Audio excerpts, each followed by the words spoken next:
আজ থেকে প্রায় 1000 বছর আগে যখন বাগদাদ জ্ঞান ও প্রাচুর্যের প্রতীক ছিল, সেই বাগদাদের ব্যস্ত বাজার দিয়ে একজন মানুষ হেঁটে যাচ্ছিলেন অতি সাধারণ লেবাসে। চারপাশে ক্রেতা বিক্রেতার হাঁকডাক, কোথাও থেকে ভেসে আসছে গায়িকাদের কণ্ঠ, কোথাও বাজছে বাদ্যযন্ত্র। কিন্তু এই মানুষটা হাঁটছেন, কোনো দিকেই তার কোনো খেয়াল নেই। উনি হাঁটছেন, তবে ওনার হাঁটার স্টাইলটা একটু অন্যদের থেকে আলাদা। উনি হাঁটার সময় ওনার দুই কানে ওনার দুটি আঙ্গুল প্রবেশ করিয়ে রেখেছেন, কেননা ওনার একটা সমস্যা আছে।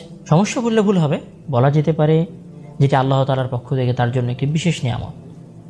সেটি হচ্ছে যে উনি যা শোনেন তাই ওনার মুখস্থ হয়ে যায়। এই কারণে উনি চাইতেন না যে ওনার কান দিয়ে কোনো অহেতুক কথা ওনার মস্তিষ্কে প্রবেশ করুক এবং সেটা তার হৃদয়ে গেঁথে যাক। কোনো অপরিচিত দূর থেকে ভেসে আসা কোনো গায়িকার সুর, গায়িকার কণ্ঠ ওনার কানে প্রবেশ করুক, এটা উনি কোনোভাবেই পছন্দ করতেন না। মূলত এই কারণেই আল্লাহ তাআলা তাকে এক বিশেষ স্মৃতিশক্তি দিয়েছে।